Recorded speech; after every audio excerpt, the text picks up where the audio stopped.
walan tarda ankal yahud walan nasara hatta tattabi'a millatahum qul inna hudallahi huwal huda wa la in ittaba'ta ahwa'ahum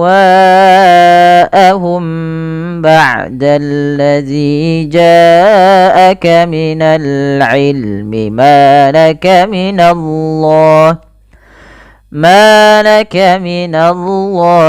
min waliyyin wala nasir. Baik, kita lihat pada lafal walan tarda ankal yahud. Baik, ketika kita membaca ini jangan hanya walan tarda ankal yahud, tapi ditahan suara nunnya dan disamarkan ke huruf ta. Makhraj huruf ta ini ujung lidah menempel dengan perbatasan antara gusi atas dan gigi atas atau gigi seri atas, maka walan ta, bukan walang ta ya.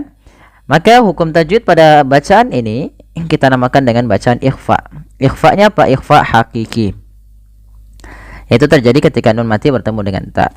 Kemudian huruf dha, huruf ro-nya dibaca dengan tebal karena ia huruf ro yang sukun didahului dengan fathah. Walan tarda, bukan tarda, hati-hati bunyinya berbeda. Walan tarda ankal yahud. Dha tebalkan dan ini mat tabi'i, ada fathah bertemu alif kecil, panjangnya 2 harakat. Kemudian ankal yahudu. Nun mati di sini tidak berharokat dan diwarnai hijau bertemu dengan kaf, sama bertemu dengan huruf ta, yaitu dibaca samar-samar. Dibaca dengan ada sedikit mendengungkannya. Angka langsung kepada makhraj dari huruf kafnya sambil ditahan 2 harokat. Al yahud ada alif lam, ini sudah ma'ruf, yaitu alif lam qamariyah yang dimana alif lamnya dibaca dengan jelas. Kemudian yahudu mat tabi'i dhammah bertemu waw. Walan nasara, walan, di sini ada bacaan gunnah, tapi karena di sini berkaitan dengan alif lam syamsiyah, sini pada dasarnya kan berarti nunnya diidghamkan sebelumnya atau lamnya dimasukkan ke huruf nun dan lamnya dianggap 3 ada. Dan di sini kita namakan dengan bacaan lamnya, yaitu apa? Alif lam syamsiyah yang dimana dimasukkan ke huruf nun. Dan nun sendiri ada bacaan namanya gunnah. Karena kenapa dibaca dengan gunnah? Karena dia nun yang berharakat tasydid. Cara membacanya adalah ditahan suara nunnya sepanjang 2 harakat. Jadi tidak langsung dibaca walan nasara, tapi ada tahanan dulu sepanjang 2 harakat. Walan nasara, sa dan ra diwarnai biru di sini, artinya dibaca dengan tebal. Karena dia ya huruf sad, huruf isti'la dan idbaq, dan dibaca dengan tebal. Tidak hanya sekedar sara, tapi so ya, sara. Kedua-duanya juga dihukumi dengan mad tabi'i dan panjangnya harus sama bunyinya karena dia ada fathah bertemu alif.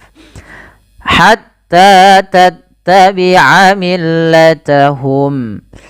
Hatta mad tabi'i yaitu adanya fathah bertemu alif, tattabi'a millatahum. Baik, kita waqaf pada waqaf qaf ya di sini. Kemudian qul inna hudallahi huwal huda. Qul inna, alirkan ketika melafalkan lam, jangan tebal, jangan qul, tapi sesuaikan dengan makhraj lam itu tipis. Qul inna. Nah, pada lafal inna ini sama dengan tadi walan nasara, ada bacaan gunnah, yaitu huruf nunnya ditahan 2 harakat sebagaimana kata Imam Jamzuri, wa gunna miman thumma nunan syuddida, dan gunnahkanlah dan bacalah dengan gunnah ketika mim dan nun berharakat tasydid. Hudallahi, danya tipis, jangan langsung hudallah, tapi da tipis, Allahnya tebal. Hudallahi huwal huda, hudallahi huwal huda.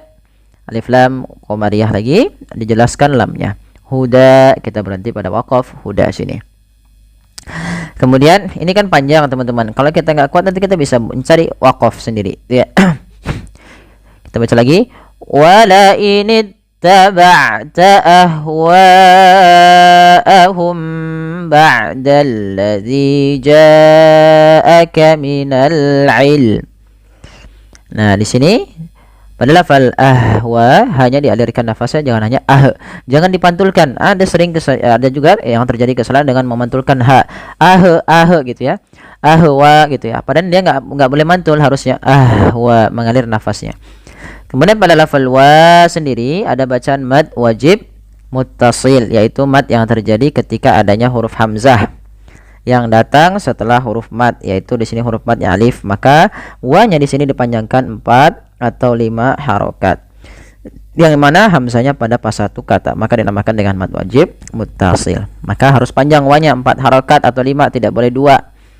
Tidak boleh dibaca ahwaahum, tapi harus baca 4 ahwaahum. Nah, seperti itu. Kemudian lafal hum ba'da, ada mim mati yang bertemu dengan huruf apa teman-teman? Huruf ba. Ya, ini kita namakan dengan ikhfa syafawi. Cara membacanya adalah mimnya ditahan, sehingga di sini diwarnai dengan warna hijau agar kita menahannya. Banyak yang diantara kita juga ini sering terlupa, tidak menahan ketika mim mati bertemu ba. Wala ini taba'ta ahwa'ahum ba. Ditahan. Kemudian ba'dallazi ja'aka, kita ambil lagi yang perlu saja. Pada lafal ja'aka ini harus dipanjangkan 4 harokat sebagaimana ahwa, hukumnya sama, yaitu mad wajib muttasil. Kemudian minal ilm, ketika kita berdiri ini harusnya kita ulang lagi ba'dallazi ja'aka minal ilmi, ya. Kemudian lanjut, ya, kita lihat nus minal ilmi malaka, ma mad tabi'i fathah bertemu alif, malaka minallahi, lafal Allah ditebalkan huruf lamnya, di sini laf, ya, lam lafzul jalalah, yaitu lam tafkhim, dibaca dengan tebal, tapi hati-hati jangan menebalkan na-nya. Kemudian min waliyyin wala nasir, pada lafal miwa sama dengan ketika waliyyu, kedua-duanya kita hukumi dengan bacaan idgham bi gunnah, yang mana di sini ada nun mati bertemu waw dan tanwin bertemu waw. Nun mati dan tanwin itu hukumnya sama, kedua-duanya dibunyikan dengan n. Min waliyyin pada dasarnya begitu, karena ketemu waw dimasukkan, dan itulah yang kita namakan dengan bacaan idgham. Idgham artinya memasukkan. Apa ini masukkan? Bunyi huruf nun, nah dimasukkan. Kemudian sambil ditahan dengan gunnah, bukan hanya sekedar masuk, bukan hanya miwaliyu. Ada yang baca kita hanya sekedar fokus, hanya penting masuk idgham. Pada dasarnya itu kurang tepat, harusnya ditahan dulu. Miwaliyu wala nasir, sehingga dia sempurna gunnahnya. Kemudian pada lafal nasir ada bacaan mad arid disukun, yang dimana terjadi karena adanya sukun arid pada lafal huruf ra yang disukunkan. Nah, di sini jangan dibaca tebal, hati-hati teman-teman. Ra-nya kadang ada yang baca wala nasir, padahal dia ra-nya dibaca dengan ra tipis.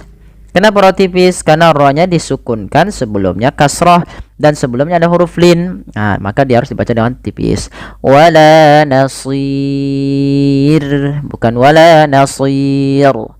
Ya, seperti itu. Alladzina atainahumul kitaba yatlunahu haqqa tilawatihi ulaika yu'minuna bih wa man yakfur bihi fa ulaika humul khasirun.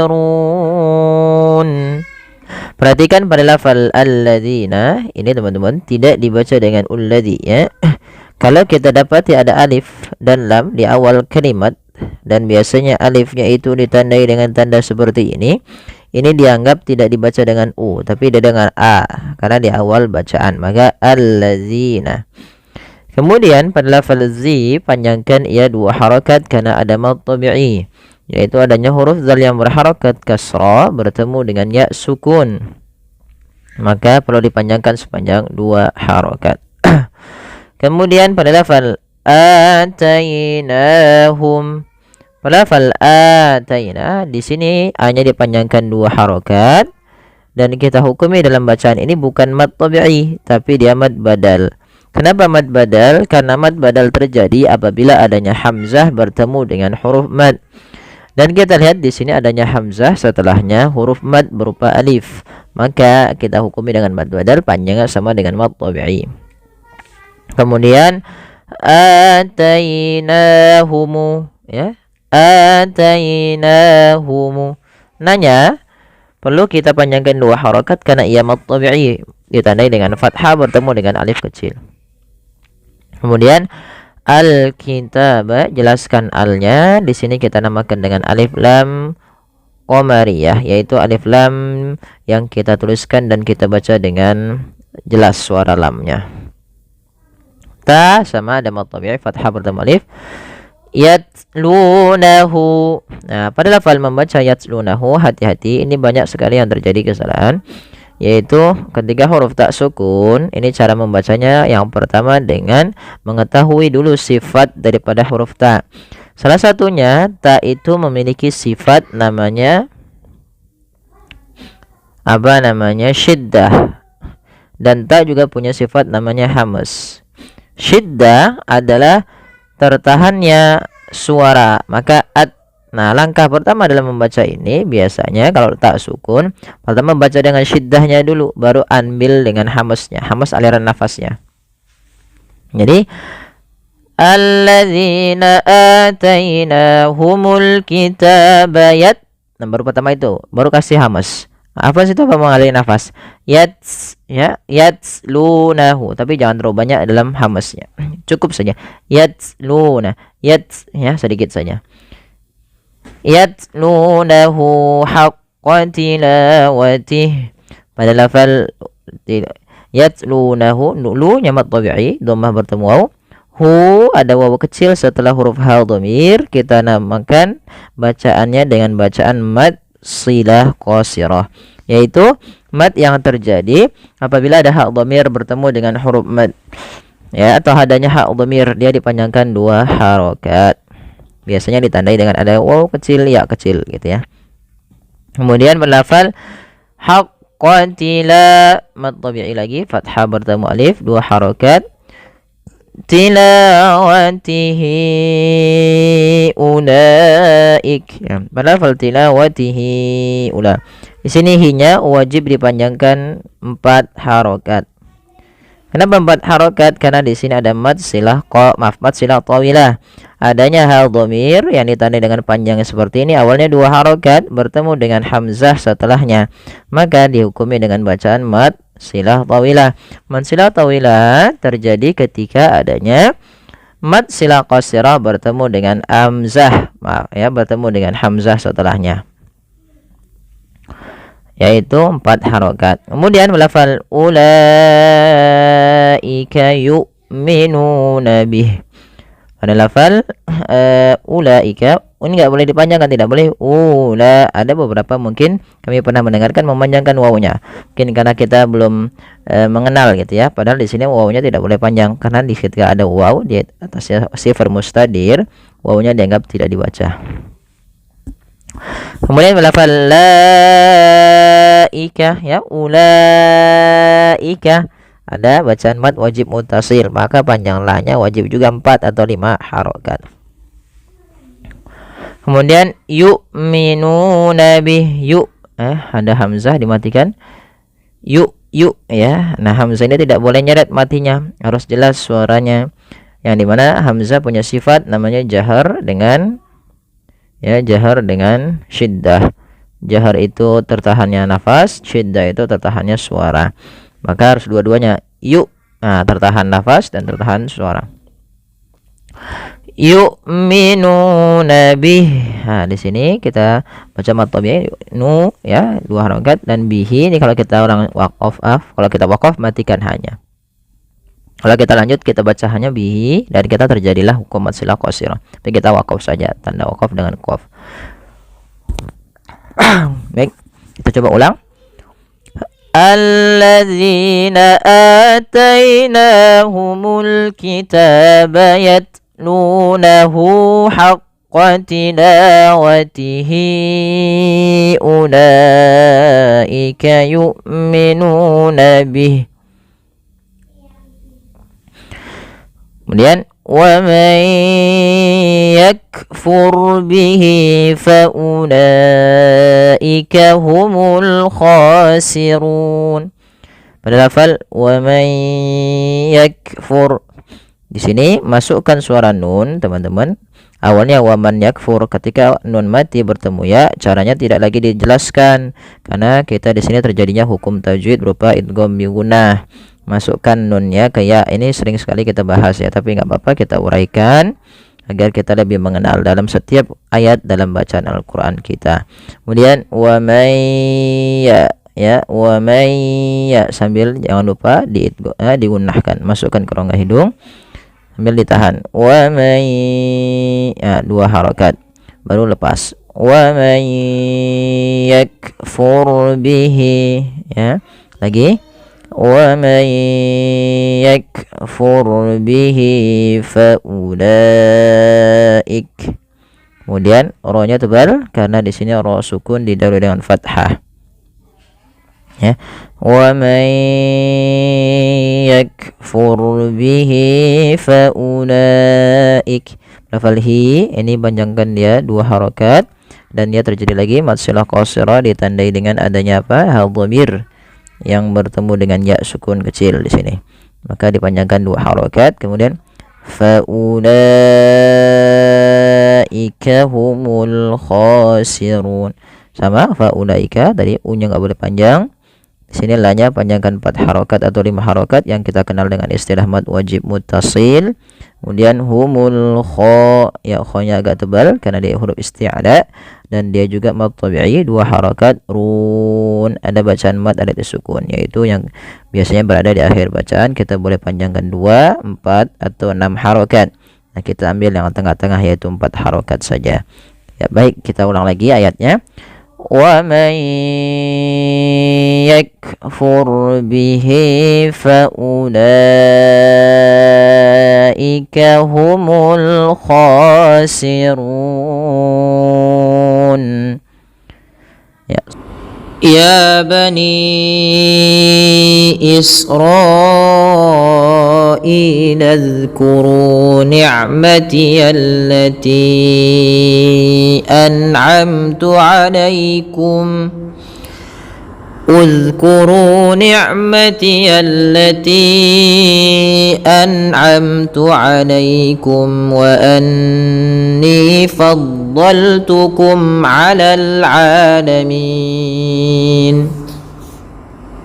Baik, perhatikan pada lafal ya bani.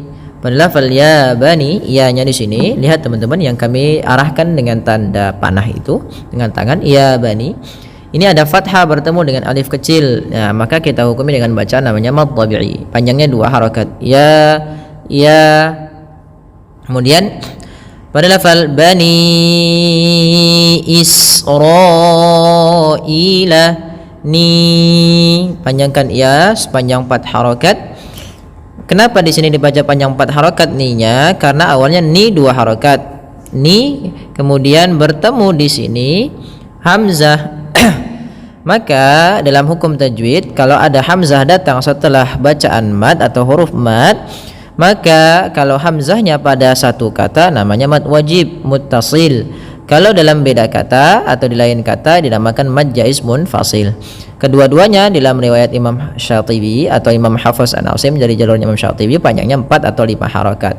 Maka ya kita panjangkan dinya 4 harakat atau 5. Seperti ini. Ya bani Israila.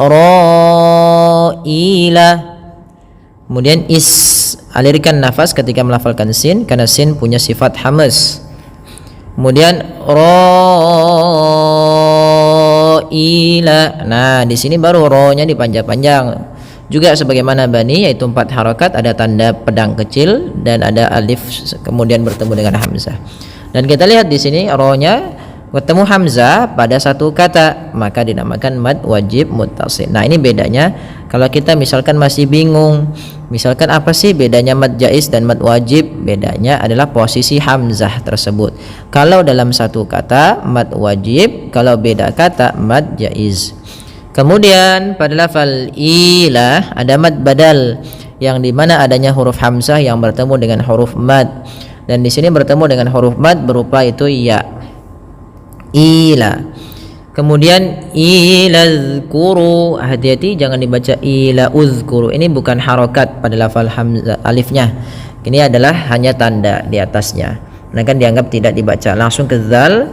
Dan hati-hati dalam pelafalan zal ya sahabat sekalian, kita tidak boleh membaca huruf zal dengan huruf zai, tidak boleh dibaca ilaz ya. Banyak juga yang kadang-kadang kita hampir sama antara zal dengan zai, padahal di situ beda bunyinya. Zal itu punya sifat satu, sifatnya adalah jahor, tidak mengalirnya nafas. Yang kedua yaitu adanya huruf sifatnya adalah sifat rokhawah, mengalirnya suara. Nah, maka dua hal ini harus ada, ilaz seperti itu. Kemudian ilazkuru, ru mad tabi'i, dhammah bertemu waw, panjangnya 2 harakat. Ni'mati ya, ni'mati allati, ain sifatnya bainiyah antara syiddah dengan rokhawah, tidak terlalu dialirkan suaranya dan tidak boleh diputus juga, tapi tengah-tengah. Ni'mati allati, sama di sini ada alif lam syamsiyah, langsung ke lamnya. Kemudian belafal allati, tinya panjangkan ya sepanjang 4 harakat atau 5, dan kita kenal dengan mad jaiz munfasil. Kemudian di sini lanjut ya, panjangkan tinya sebagaimana tadi ya bani 4 harakat. Kemudian an'amtu alaikum, jelaskan nunnya, an'a, jelas nunnya, an'amtu. Nah, di sini ketika ada nun mati kita lihat bertemu dengan huruf ain, maka dibaca dengan jelas suara nunnya, dan kita baca dengan bacaan namanya izhar halqi. Izhar jelas, halqi berarti dari tenggorokan. Yang dimaksudkan di sini adalah bertemunya nun sukun dengan huruf-huruf halaq yang 6. Hamzah, ha, ain, ha, ghain, kha. Yang di sini nunnya ketemu dengan ain. An'amtu, amtu ada izhar syafawi, beda. Izhar syafawi itu berkenaan dengan mim, kalau izhar halqi berkenaan dengan nun. Alaikum wa anni, mim mati bertemu sama lagi izhar syafawi. Izhar syafawi terjadi ketika ada mim mati bertemu seluruh huruf hijaiyah kecuali mim dan ba. Jadi mim dan ba tidak masuk kepada huruf izhar syafawi. Kemudian wa anni, tahan suara nunnya karena di sini ada bacaan gunnah, kita tahan dengan 2 harakat. Anni baru dilepas, ni mad tabi'i, fat kasrah ketemu ya.